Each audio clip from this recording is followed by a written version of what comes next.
Well, we can probably jump in. So, thank you everyone for joining us. We're very excited to kind of add a bit of programming to the parents at ERG this year, highlighting Pediatric Cancer Awareness Month, which is September. It's the gold ribbon. And we really wanted to highlight the fight. And what's so unique about the conversation we'll be having with Misha today is that Misha inbounded to Megan, who's our other co-chair, and in the middle of conversations, a merchant partner of ours actually reached out with a child who was battling cancer in search of resources as they had hit their own dead end in their journey.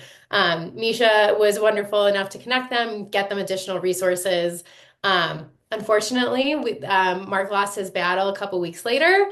Oh, I'm so sorry. Yeah, and their parents are obviously going through it. It's something that we're going to talk about as a group today of like how we can not only be there for people who are experiencing this, support them, but also like how can we be proactive in this fight? So this is I'm Mo. I'm your co-chair. The reason this is so close and important to me personally is because in September of 2021, our best friends had a daughter, and everything was fine. And then, about 3 weeks into her existence, her parents had to take her to the hospital. She had had a distended stomach. It turned out it was cancer. She lived for another 2 weeks, and they made the very painful decision to discontinue treatment. I was at DoorDash at the time. My team here was so supportive and so loving, and they let me grieve with our friends who have since had children, which is fantastic. So this is a very big um, moonshot for me. And Misha, this is a perfect way to introduce you. Misha Mehta, who's a PhD in microbiology and the former principal scientist at Roche, is the founder and president of the Nev and Colt and Brave Ronil Foundation. As the mother of Ryan and Neev, Misha's personal journey drives her advocacy for childhood cancer. She also works closely with families as a key leader in the childhood cancer research efforts. Her leadership has earned her highest recognition, including delivering goal-setting remarks at the White House for Cancer Moonshot Initiative. This is the thing that we were just talking about. We'd love to hear more about it. And Misha's unique blend of scientific expertise and lived experience makes a powerful voice in the fight against childhood cancer. We know this is a heavy topic. We're excited to be highlighting it and giving this opportunity to bring your work to the forefront. So, Misha, I would love to kind of let you introduce yourself outside of that. Talk to us about the recent trip to the White House and the initiative, and we can go from there. Sounds wonderful. Thank you, Mo, for this wonderful introduction. And I'm so sorry about, your friend's daughter. I'm glad they have rainbow babies, but I know from personal experience that cannot replace No. the loss of a child. So that is always going to be their battle that they're going to be continuing to fight as I do the same. So I'm with them in solidarity because this is truly an emotionally challenging and isolating journey. So I'm so glad that, they have friends like you to be there and, support them. It is very important. They say it takes a village to raise a kid. It also takes a village to fight a childhood cancer battle. And I have multiple different hats. I am the founder and president of Neev Kolte Brave Ronil Foundation. Neev is my son, who we lost to pediatric brain cancer, and I'll talk more as we go into the details. And I am also the research chair of, a big community event that we put together in Washington. Every year it happens in September, which is Childhood Cancer Awareness Month. And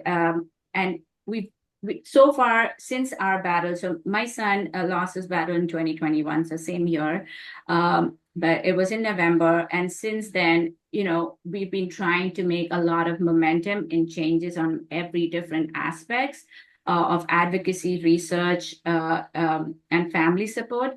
Um, so one big component is that the White House has shown us incredible support, like continued to support. this was my fourth time going to the White House. It was my first time giving opening remarks.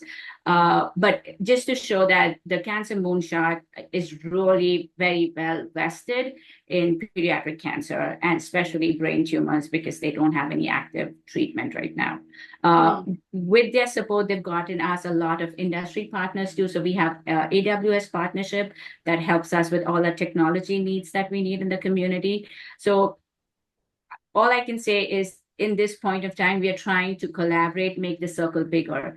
As we continue to make the circle bigger, we are going to find the right person or lead to the right treatment or the right breakthrough that is needed for childhood cancer.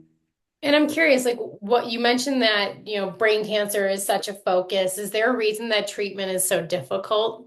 Yeah, so even in adult brain cancer, treatment is very difficult, right? Glioblastoma and stuff, like those the sorry, I should not assume people know this.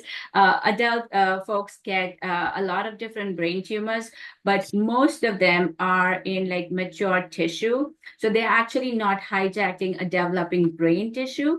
Whereas in pediatrics, they're actually leveraging on the growing brain Yeah. and they're hijacking those systems. So they actually grow rampantly really fast. So most pediatric brain tumors are like I want to say about 75% of them are very, very aggressive, right? So you have to do treatment really, really fast. And like given in the scheme of things, like, a number of people that get prostate cancer, number of people that get breast cancer versus lung cancer versus brain cancer, right? It's on a lower bar of the just the sheer number of people getting diagnosed with those, right? So the number of monies that is being invested is not equivalent to, the population that it needs to be. And now when you trickle down to pediatrics, right? You have I hate to say it, but people say it's a rare disease in pediatrics. It is one Yeah. in one in 285 kids will develop childhood cancer before the age they are 20. But it also makes it really important, right? That even though it's rare, it's really fast growing. And the number of years that you would lose when a kid has lost the battle compared to a full grown adult that you give a treatment options and, the max that they can live after surviving a cancer diagnosis is like 10 years, right?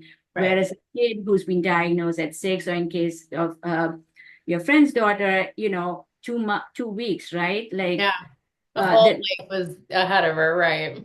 right, the number of lives, like I want to say like 75 years of life that is potentially lost. Yeah. It's an interesting thing because I know some of the biggest challenges, someone who was, removed from the actual parenting. I'm curious, like, what are like the emotional, physical impact on families? I know our friends Alex and Elliot were sleeping at the hospital. I was using DoorDash because they were in a different state for me to like get food to them in like the smallest ways that I could find comfort. But like from your personal experience, we'd love to hear more about your son. Like, would love to hear more about that journey and like how this has changed your life. Yeah, so so there are different ways that parents can digest this, right? And so now we're going to focus mostly on childhood cancer, and I want to say that there are some cancers that are, slower growing. There are some cancers that are for pediatrics that have greater than 95% survival rate, right? So if you look at any kind of blood disorders or blood cancers, those have a higher survival rate of 95%, and that has just been to like I want to say the last decade has exponentially increased the research in that direction that we see Hmm. such survival rates. Whereas when you look at pediatric brain cancers that I talked about, right, it's not just one type of cancer, right? When we say breast cancer is just one type of breast cancer, pediatric brain cancers are at least, I want to say, 100 different types. And within that, they have many different subtypes. So this is like a class of disease that we are talking about, right? And not one treatment that you do for one cancer is going to be replicable to other cancers, right? So for us, right, when we got a terminal diagnosis. So at the time that my son was diagnosed, and I can tell you, um, it was 3 days after my 40th birthday. I had no idea my son was battling this life, altering disease. And outwardly, he had no symptoms. He was Wow. riding a scooter. The only thing he had for a week was his eye movement was just a little wonky. So I took him to an ophthalmologist. I'm like, and he said, oh, he just has a viral infection. And I didn't think much of it. And then over a week, it did not go away. And, you know, uh, as every working parent, right? If it's not something pressing, you push it over to the weekend. So we Right. took him on Saturday. We did not think it was important. He was riding his scooter. He was doing Yeah, everything normal little kid. normal, just doing normal 4-year-old things that he would do. Yeah. And they saw something in his neurological test which was not very obvious to us as parents, and they quickly sent us to the children's hospital and say, you're going to do a CT scan. As soon as they did not even have to do much more diagnostics to kind of like come and say that Neev has a brain tumor. Wow. And and and at that point, they used the 4-letter words called DIPG, right? Yeah. And which didn't make any sense to me. But DIPG stands for diffuse, which means that it's spread like a spider web. Interesting, that is within an organ.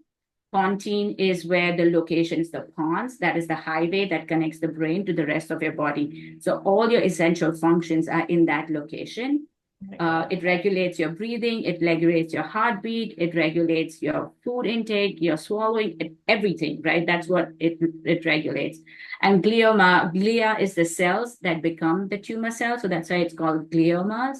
So that's the definition of, DIPG. But because it's in such a vital place, you cannot just go and surgically remove it because you're going to cause more harm than damage. You're going to damage all the vital functions. It's going to it's going to leave the child in a comatose state if you actually try to Right. do that. So getting a terminal diagnosis, sorry, it was a long-winded answer to coming to the emotional aspect of it, but like just to show, right, when we went, that was not even in our radar. That cancer was like not like when I was in the emergency room, I was just hoping and praying that let him not have glasses. At 4-year-old, that was my thing, right? Let it be like something else, right? Yeah. Not knowing what challenge raised ahead of us, and to receive a terminal diagnosis is like really detrimental, right? Because you're at this point, what are you trying to do? You're trying to grasp the information that is given to you. You're trying to process the information. They're telling you that there's no treatment. So at this time, you quickly put on a hat of a doctor. You don't know. I did not know what PONS was. I did not even, I'm a scientist, right? Right. I know things, but I don't know human stuff. I don't know everything about them. So I did not know that we had a PONS. And as the more I read about it, and like it's saying it's 100% terminal. And it was just so incredibly isolating, right? Because nobody in my vicinity of friends have been diagnosed with with pediatric cancer, any kind of cancer, right? Let alone a terminal diagnosis.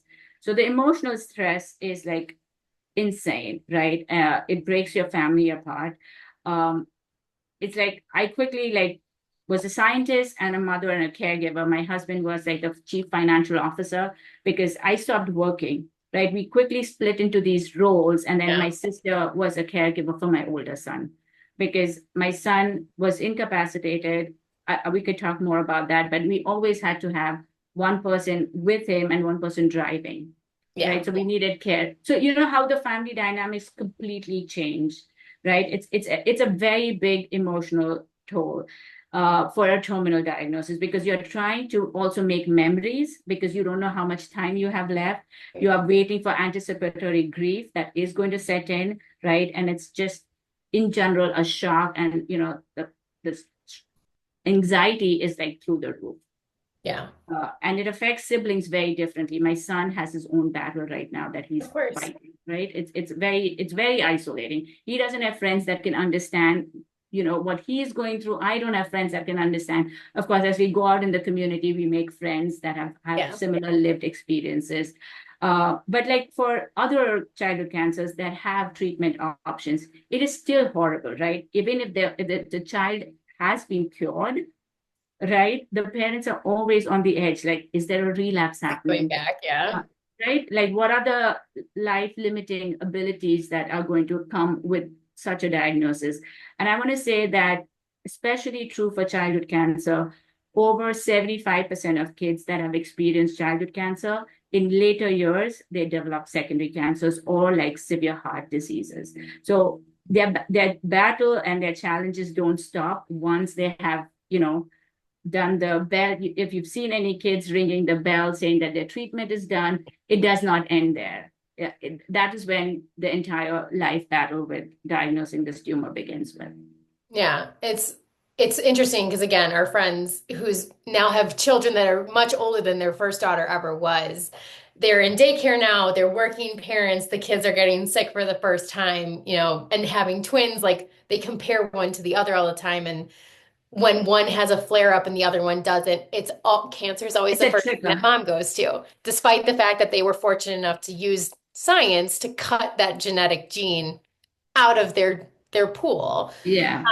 It's a really amazing to see you talk about it is so impressive. I think personally, selfishly, like as someone who has lived it, is there anything when you talk about how you create this community when it happens, how your older son who's going through this, you guys as parents who are going through this, we have people in the chat who are like me, have friends that are going through this. What have you found be helpful in that community building when it's not happening to us personally? How can we show up best for the person it's happening to?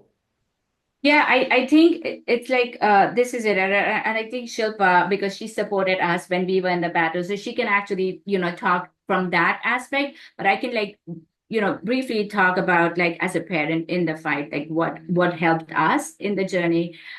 We had friends delivering meals, right? Because the last thing is like food. You don't even think about You're not even food, talking, right? yeah. You don't think about a clean house. So we had friends coming in, like just offering cleaning services. They would Mhm. clean the house. There was somebody like mowing the lawns. Somebody's like, does your child need to go to classes? Like the other child, right? Because Right. he has his own life uh, that he has Yeah. to live, right? Because otherwise he's going to get sucked into this, and we don't want that for him. Right. So like just helping, nobody's going to come up and like, we had a lot of friends that say, what can we do? How can we help? Yeah. I don't have a running list in my head when I'm trying to find a cure, to save my kid, right? Child. So it's just like, what do you need in Come with help? an idea, come with something to offer, Just take off come the like mental load. exactly, right. Don't put another thing onto your friend's plate. Like, how can I help you? So then they are ending up like thinking about like what I can use you for. I think early on in my community, our neighbors got to know. We didn't talk much, but like after a month's time, they got to know that Neev was fighting this diagnosis. Yeah. They just set up like a community meal service, delivery. It was an Excel sheet that just took a life of its own. We had Right. friends like all over US, even from like other countries sending us, DoorDash cards and like meal delivery stuff, right? Those all things like make sense. Like I leverage all my scientific friends, like they would do literature search for me. I'm like, find out about this, right? Like you need a community Yeah. to help you navigate through this. And I'm curious, like, how did that desire for community and desire for action in something that you feel like you don't have any control over? Was this part of the reason for the inspiration of this foundation creation? I'd love to hear how this got built. Yeah, so the reason for this foundation creation is it's just to channelize my grief into purpose, right? Yeah. How do I do that? How do I make effectively? And I really want to say that I'm not the first one doing this. There are many parents that came before me. There are many parents that build a lot of stuff that I am building on. I'm not starting from ground zero. My son, Neev, was able to participate in 4 phase 1 clinical trials. And that is only because parents before me came, invested in research, invested, in giving options. Even their kid has already lost the battle, right? It's Yeah. a way of paying forward. So the goal of the foundation is to how can we pay it forward? We had so many wonderful people come in, help us in every different aspect of our lives, right? We want to give that to the community. We want to give that to the next parent. So we have like basically we have 3 missions in our foundation. One is to support research. The second is to support advocacy, and the third is to do family support. And that family support is such a big important component of it because they don't even know how to navigate this disease. Yeah. Like I was 40 when my son was diagnosed. Now you think about somebody who is 20 and their son is being diagnosed with this. The resources, the life experience a 20-year has versus a 40-year has is vastly different, right? Right. How, and they've not even found their voice yet to do what they need to do to advocate effectively for their son. So to do all of these kind of things, we wanted to like have a foundation that we can support, we can pay forward, we can help build the next round of treatments or clinical trials or potential breakthroughs. What's the biggest challenge when it comes to getting like research grant and progress, I guess, when it comes to childhood cancer? So, so think about this. Like I talked about a little bit early on about adult cancers, right? Yeah. So only 8%, right? 8%. Remember that number. That number is very important. Only 8% of all federal dollars that are invested in cancer research, only 8% goes to all childhood cancer. And I talked about having 100 of different disease types, right? Yeah. Only in the brain cancer. Now you're adding the entire, sleuth of cancer across your body spectrum that even a child can have, and you get only 8%. So funding, we have a very big funding problem. The second problem we have is a data problem, right? Mhm. We are not collecting efficiently the data. Like right now, and this is one of the reasons why I was invited to the White House to talk is about the data. Yeah. The state at which the childhood cancer data is very sparsely collected, right? So if you want to make any large language model, analysis, you want to study trends, you want to study patterns, you want to see is there specific, exposure that causes the kids to develop cancer? Like Mm. because adult cancers are mostly lifestyle dependent, Right. causes that cause cancer. For kids, they don't have had that. They've not had Yeah, that there life. hasn't been They enough live to time. be exposed to those kind of cancer. So what are some, environmental factors? But how do we do that if you're not collecting data? We are not collecting reports and stuff. So in my capacity as a research scientist, this is what I'm doing, as part of my foundation, but as part of just contributing to society, how can we move the research forward? Um, is it is by having data a very integral part of it. And for most employees that are in California, you should know the California Data Registry for Cancer has half an employee doing the entire state data entry for cancer registry. If that Wow. like doesn't put things in perspective, right? Like how bad it is. And then they are obviously going to be focused on what you get federal appropriations for. Those are mostly adult cancers, right? Because that's the money that is coming in.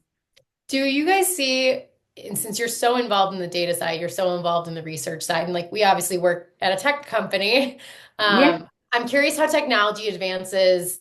Do they give, like, does the world of AI give you guys any kind of hope? Is this something that cancer's going to have, cancer research, cancer data is going to have to integrate into their systems to like, to prove out new treatment plans? Yeah, 100%. Like AI is like blowing up, on every aspects right now. It's a very upcoming, technology. Uh, People still don't know how to use it ethically in medical research. So that's an issue. But with that being said, right, AI is very important, right? To kind of like look at big data and kind of like pull out, important information. And in pediatric cancer, we've been so the conference that I just organized in Washington D.C. I Yeah. made sure that we had an entire session on data on AI and how we can leverage AI for developing better treatment options for pediatric cancer. So there are companies that now use AI to actually design novel drugs to target specific mutations. So you can Wow. do that. There are companies that are building foundation models to like quickly like look at MRIs and see if this MRI is in 4 months going to go into progression, if this kid is going to. So they have identified little biomarkers onto the MRI. And this has happened in pediatric cancer. We have a foundation model for MRI, which it's not in clinic yet, right? It's in a Of research course, phase. yeah. but it's in a process of happening there, right? So AI is one. So we've partnered with AWS. That Cancer Moonshot got to us. We've partnered with NVIDIA. Those are all technology companies. They don't have anything to do with biology side of things, but Mm, with the innovations that they are doing, is they're giving us, those platforms as a pro bono services for us to use for not for us. I mean researchers to use. I'm right. not able to use that, but like I can provide those. I see myself as a liaison between industry and the academics because I can understand enough of the science Oh, to see yeah. that this is important, and if we pull this resource in, we might be able to use it in pediatrics. So like having technology partners is phenomenal, right? Like AWS has helped us. Like just to talk a little bit about here, we are trying to make a special learning healthcare system for rare cancers. So Hmm. where, like, right now what the landscape is that for DIPG, the treatment option is radiation and a phase one clinical trial. A phase one clinical trial. So what a phase one clinical trial means is you're just going to see if the medicine gets to the desired location or not. So Oh, there is wow. that is the phase one. So the FDA recommends if you have been diagnosed with DIPG, your standard of care is radiation, which has been decided for 60 years, right? Right. That has not been changed for the last 60 years. And then you have a phase one clinical trial.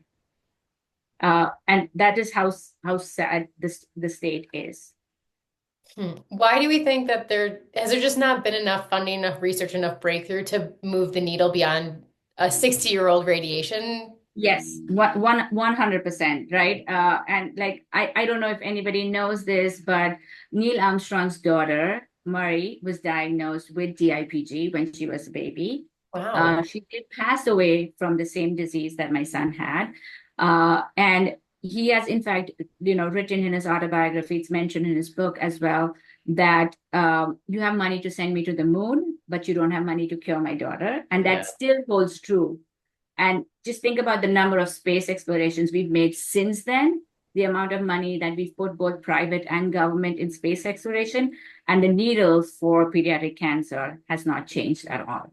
And they call it a moonshot when they And send to the White House. exactly right. Yeah. So So, this is so sorry. with there's obviously so much room to grow. There's so much more that needs to be done. There's so much more attention that you guys need to get on this and get action for. I'm curious, how does philanthropy kind of fit into this model of like what we can do, how we can be actionable, how we can be a part of it?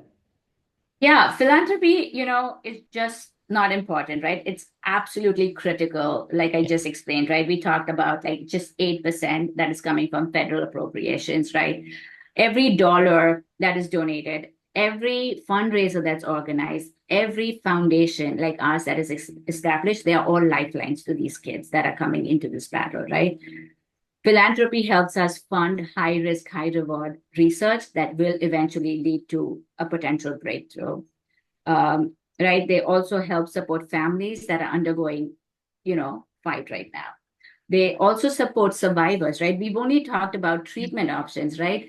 For other cancer types, right? Not brain tumors for pediatrics, but like leukemia, lymphoma, sarcomas that have some level of, survival rate. But all these survivors have long-term health issues that are going on. It's very difficult for them to get integrated back into the society to have a sustained jobs and stuff.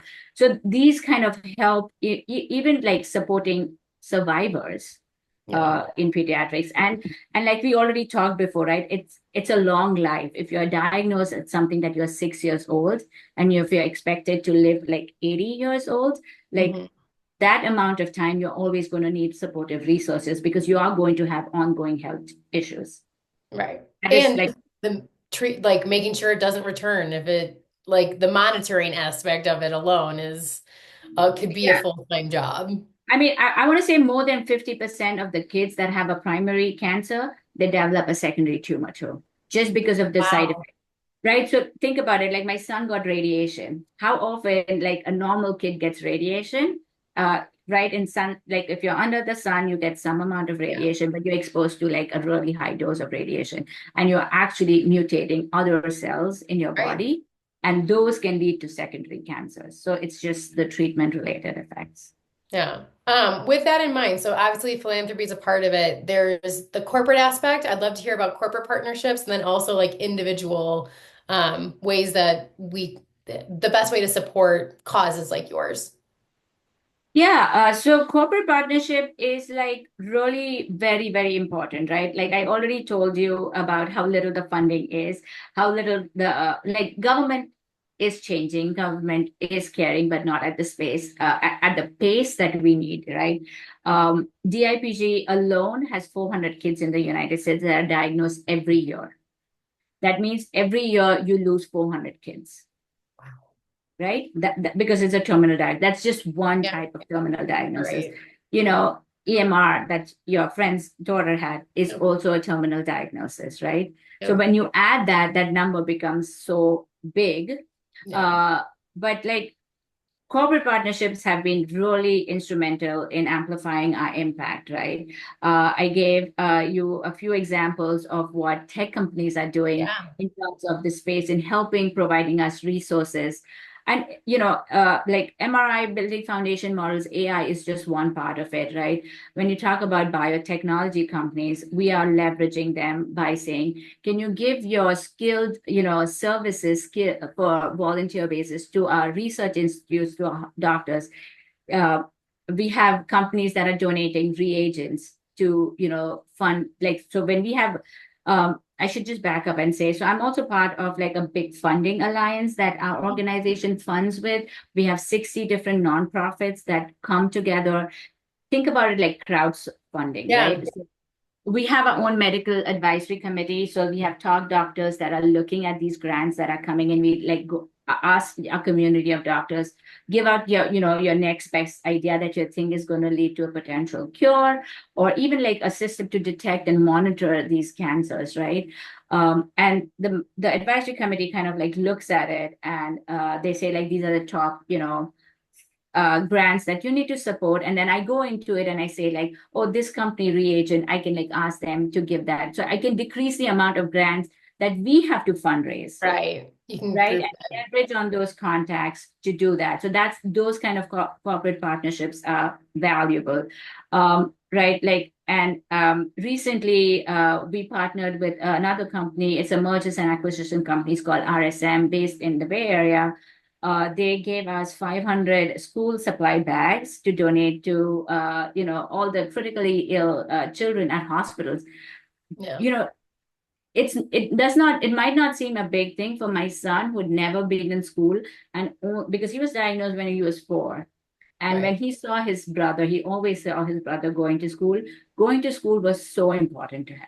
Hmm. Like it was like a life experience that he wanted, and he only got 10 days to go in school. That also on Wow. a wheelchair with a feeding tube, right? So Right. he A different experience. a very different experience, right? So like these kind of partnership, like to support kids in school, in hospitals with school supplies is also very, important. Um, Again, another way of corporate partnership is like sponsoring our events, right? That is one big thing. And I'll just take a minute here to talk about, we got this year, very first year, we got Walmart coming in to sponsor Wow. a gala. And uh, we only do one fundraising event a year. And we're just 2 years in, right? So we're just trying to learn the ropes. Like, Yeah. if things are going to change, right? I'm a scientist. My husband's a software engineer. Ronil's parents are also software engineers. So nobody does nonprofit. Nobody's done nonprofit before, so we don't even know how nonprofit works. We just want to, whatever we raise is what we donate. It's all volunteer based programs that we're doing. So the Bond Gala is going to be, it stands for Because of Ronil and Neev.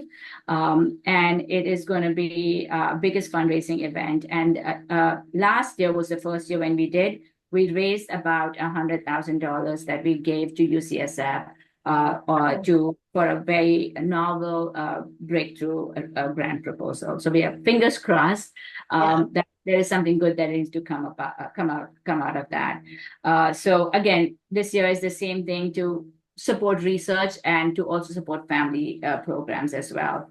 And raising awareness, sponsorships is something that is like so important to me. And I'm like always looking for partnership, right? Like this to me, like you and I talking, is like a unique opportunity. Where am I going to find a group of, employees that are willing to listen to about childhood cancer, right? Yeah. This is one way of partnership, right? This is one way that you're giving me a platform to create awareness. Hmm. So I'm greatly appreciative of that. Well, And we're thrilled to have you. And the ERG side of things is so interesting, especially because you were a working parent when this happened. Your husband, I'm assuming, and I would love to know, like, how do you handle having a child who's sick, a child who's at home, and also making sure that you guys have money coming in to support all of that.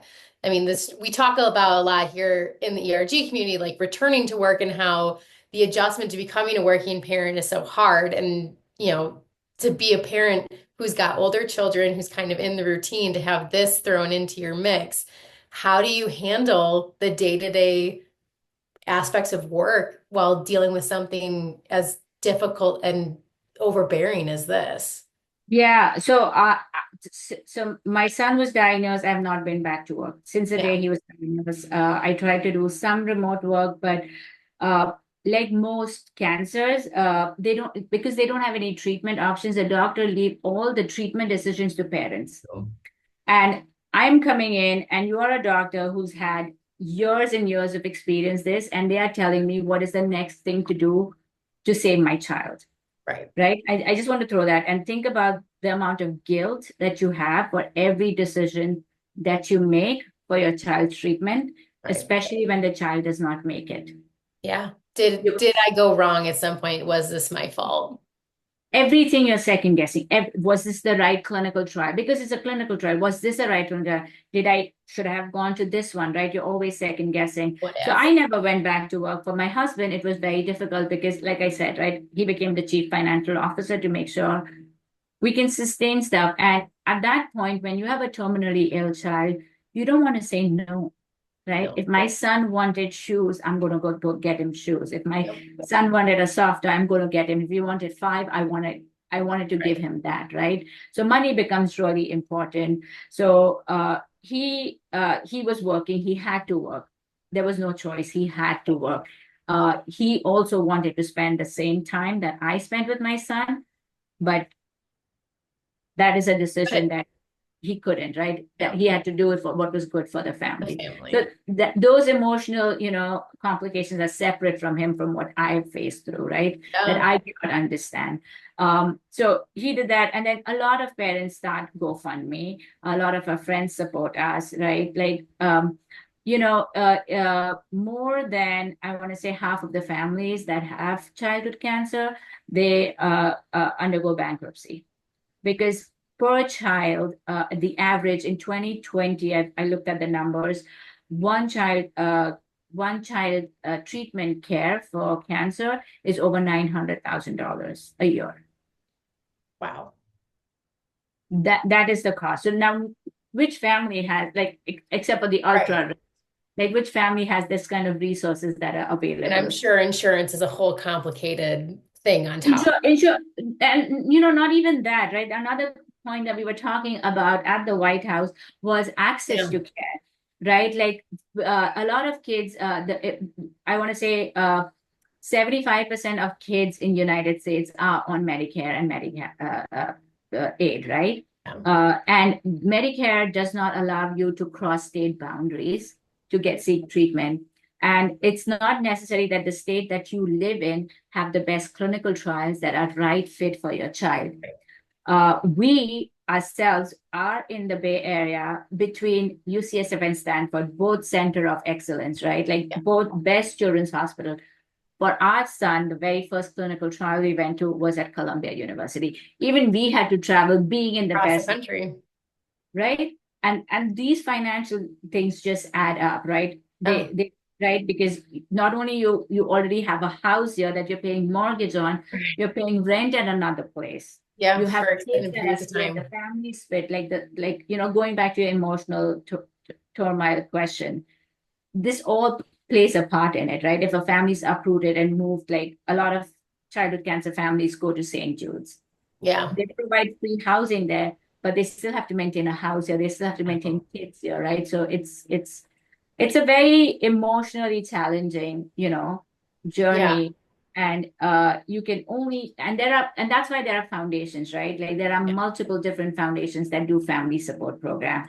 And one of our pillars is to do family support program. But we try to make it impactful. The way we've done it is that because we're based in California and we have two big children's hospital years, we will support families that are either in California or coming to That's California safe. for treatment. Like no foundation has infinite amount of money to help everybody, even though we want to help. And on that note, I also wanted to say that my husband has created this application. It's called Care Bond or Bond Care. I forget the which one goes first. Yeah. Um, but what it does is it takes all the foundations that are going to give you financial resources, and it Mm, matches families that need those resources either by disease type or by state type. Or like some foundations be like, I just want to give an iPad to a kid. I want to give blankets. I don't have money, but this is what I want. I want to send like a care packages, right? right. So just like a way to connect it, because every family, it's not just that if I say hi, my son has cancer, people are going to come and give me money, right? They need to see the paperwork. So you need a social worker from the hospital to sign off on it, to make sure that you're a legit case, that you need it, right? You there's only so much money, and you want to make sure it's equally distributed to everybody, especially underserved communities that needed more Mm-hmm. than what we would need, right? But that's the way philanthropy plays a big role in like supporting families, right? There are foundations that don't do research, that only focus on family support, Right. right? So we've done, the community, since we've started, we've invested, we've given over 400,000 in just family support. In research, in the last 2 years, we've raised close to about $1.7 million that has funneled research specifically for the type of cancer that my son had. That's amazing. In the last couple of minutes, um, what's the best way for individuals, since this is going to be going out to so many people, to get involved in things that they can participate in, this September, future Septembers, throughout the rest of the year? Do you guys have a good resource that we can direct them to find things that are local or individual? Yeah, yeah, 100%. So there are many different ways, right? First one, like I think is just to spread awareness, like the easiest thing, right? Follow us on our social handles. Share the stories of the kids. For this September, Shilpa did a really good job, where she did I a 30 did. Faces of Childhood Cancer, where we are featuring each child that has been, diagnosed with cancer. It doesn't have to be brain cancer, any type of cancer. And just to show the reality, right? Like what are the kids going through that? Yeah. Even if you share this and you create awareness, that's one form of helping our cause. The other thing I would say is to use your voice, right? I'm talking about like easiest order that I'm Yeah. going through is like to use your voice. We routinely have advocacy events where we go to climb the hill. We talk to our local and federal, government levels, and we say that these are critical bills, right? One thing that we always fight is increased budget. Using your voice, getting out there, obviously following social media, things like that. With your organization, you guys were kind enough to highlight Eleanor, who is the little girl that I've been referencing, on her birthday, which is September 4th. Um, Yes. so that was amazing. Other places that we can direct people to in the last couple of minutes. Yeah, so come attend our event, right? Come support, volunteer at our events. If you have skills like in marketing, IT, analyzing big data, come and, help us in our organization, making either our day-to-day organization more efficient, in the work that we're doing, or like on a broader community scale. I can hook you up with like the researchers in our, communities that would need like data analytical skills or, any of those things. Of course, corporate matching is a big thing, right? If your company is doing donation matching, that makes that much dollars spread out longer, right? Like the doubling the impact. And I like as a sponsorship, as a DoorDash, right? To Mhm. help our family support, if there's a way, there's a meal card incentive or a program that we could partnership in, that we could like help give, at a corporate level, right? To all our employees, to all our families, sorry, that are in the Yeah. fight, that we already do as a part of our care packages. And then donations, like we need money, like philanthropy is such a big component of it. Like I know there are many different causes that seek your attention, right? It's childhood cancer is just one of them, but it's really important because kids are our future. If we are not going to invest in them, why are we fighting for climate change if our future is not going to be there, right? So all these causes are very important, but there are multiple ways. Like I would say that get in touch with Shilpa. We can add you on to our newsletters. That if there are any advocacy sign-on events that you just have to write a letter to your legislator, use your voice, right? Uh, Monthly recurrent donations, like what you would spend for coffee if you do like $5 a month, or in this, that all of that adds up, What's up? right? Um, Two things. One, we are going to be making a donation on behalf of the Parents ERG to your foundation. We're super excited to be able to do that. So I'll be Thank you so much. contacting you with that. And then I always want to make sure we're highlighting, we'd love to hear like a happy memory of your son before he was sick. So something that he loved to do, something that brings you joy in dark moments. So my son was, I don't know. They always say, right, when they were young, they like he was an old soul. Like I don't know, it kind of says that, but he was a prankster. He was really a prankster, and he would always love to tell jokes. Like even when he lost his ability to speak, because this is how cruel this disease is. He would still point and he would still like mumble a joke. So I'm going to share a joke one of his jokes that he loves a lot. He would be like, why did the orange lose the race? And I'm like, I don't know, Nevi, tell me why did the orange lose the race? And he's like, it ran out of juice, Mama.